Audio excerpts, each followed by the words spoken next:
सभी भाइयों को राम राम। आज काफ़ी दिन बाद मेरा मन किया हरे प्याज के पकोड़े खाने का। तो फिर मैंने हरे प्याज को काटना शुरू किया। काफ़ी बारीकी तरीके से काटना शुरू किया इसको, क्योंकि सर्दियों में हरे प्याज खाने का मज़ा ही कुछ और होता है। उसके बाद काटने के बाद फिर मैंने इसको ले जाकर रसोई में रख दिया। उसके बाद फिर मेरा मन किया कि इसके साथ क्यों ना मैं आलू के पकोड़े भी खाऊं। तो फिर मैंने आलू को भी काटना शुरू कर दिया। उसके बाद फिर मैं दोबारा किचन में गया। उसके बाद फिर मैंने सोचा इसको क्यों ना धुल दिया जाए। उसके बाद पानी भरकर फिर मैंने इसको धुलना शुरू किया, क्योंकि अगर आप भी कोई भी सब्ज़ी मार्केट से लाते हैं तो उसको ज़रूर धुलें, क्योंकि धुलने के बाद इसके अंदर के जो धूल मिट्टी वगैरह कीटाणु होते हैं वो सब बाहर निकल जाते हैं। फिर मैंने इसको 2 से 3 बार पानी में डालकर धुला। उसके बाद फिर ये प्याज बिल्कुल फ्रेश हो गया एकदम। देखिए बिल्कुल फ्रेश, ऐसे लग रहा है जैसे एकदम ताज़ा प्याज हो एकदम बिल्कुल। फिर मैंने मिर्च काटना शुरू किया फ्रिज में से लाकर, क्योंकि पकोड़े में अगर मिर्च ना हो तो मज़ा ही नहीं आता। फिर मैंने स्वाद अनुसार 8-10 मिर्च काट कर अपने पकोड़े में डाल दिया। उसके बाद फिर मैं थोड़ा बाहर की तरफ निकला, ग्रिल की तरफ टहलने के लिए।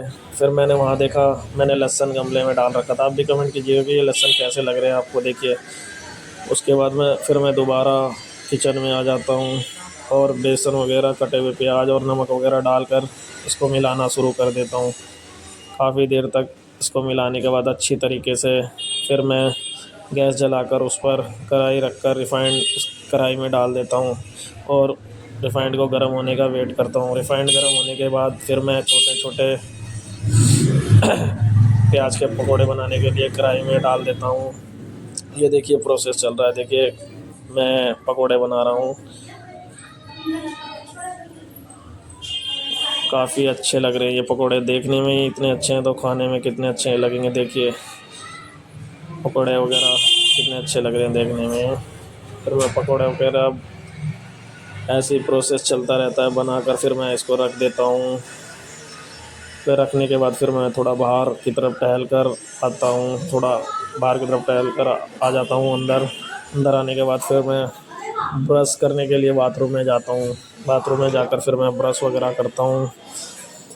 ब्रश वगैरह करने के बाद फिर मैं नहाने का प्रोसेस करता हूँ। फिर नहाता हूँ। फिर मैं नहाने के बाद फिर देखिए शरीर कितना फ्रेश हो जाता है, ऐसा लगता है कि कितना न्यू, बिल्कुल देखिए स्मार्ट बॉय। नहाने के बाद तो एकदम, फिर नहाने के बाद फिर मैं भगवान के मंदिर में रहकर पूजा वगैरह करता हूँ। पूजा वगैरह करने के बाद फिर मैं चाय और बने हुए पकोड़े और आलू के चिप्स 2 हैं वो लेकर आ जाता हूँ। आकर फिर मैं खाने लगता हूँ। खाने में तो मुझे काफ़ी अच्छे लग रहे हैं, देखिए क्या स्वाद आ रहा है मुझे खाने में पकोड़े का। मज़ा ही कुछ और है सर्दियों में चाय और पकोड़े का।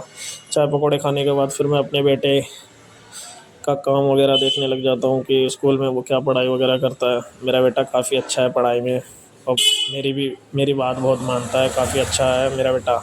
आई लव यू बेटा। फिर मैं अपना बैग तैयार करता हूँ और दुकान के लिए निकल जाता हूँ। दुकान के लिए जाते हुए फिर अपनी दुकान पर पहुंचकर झाड़ू वगैरह लगाकर फिर मैं सफाई कर कर अपनी चेयर पर बैठ जाता हूँ। चेयर पर बैठने के बाद सबसे पहले मेरा काम होता है न्यूज़पेपर पढ़ना। फिर मैं न्यूज़पेपर पढ़ता हूँ। आप लोग भी न्यूज़पेपर पढ़ा कीजिए, काफ़ी जानकारी मिलती है इससे। फिर मैं अपने काम में व्यस्त हो जाता हूँ। फिर मैं अपना काम करना शुरू कर देता हूँ कि आज मुझे क्या करना है क्या नहीं करना है। फिर मुझसे मिलने के लिए काफ़ी दिन बाद अभी आता है, मुझे काफ़ी अच्छा लगता है। फिर मैं दोपहर में अपने घर पहुंच जाता हूं। फिर मुझे ब्लैक टी मिलती है पीने के लिए, क्योंकि ब्लैक टी पीने से थोड़ा गले के अंदर का जो दर्द होता है वो कम हो जाता है। फिर शाम के टाइम में ट्यूशन के बच्चे आ जाते हैं। ट्यूशन के बच्चे आने के बाद फिर ये बच्चे कुछ कान में लगाने का लेकर आते हैं। फिर मैं लगा कर देखिए मस्ती करता हूँ लोगों के साथ। मस्ती करने के बाद फिर बच्चे आना शुरू कर देते हैं। फिर मैं उनको थोड़ा बहुत पढ़ाई करवा कर फिर मैं अपनी दुकान के लिए निकल जाता हूँ। दुकान पर आकर अपना काम करता हूँ। फिर बाय, गुड नाइट, मिलेंगे नेक्स्ट ब्लॉग में।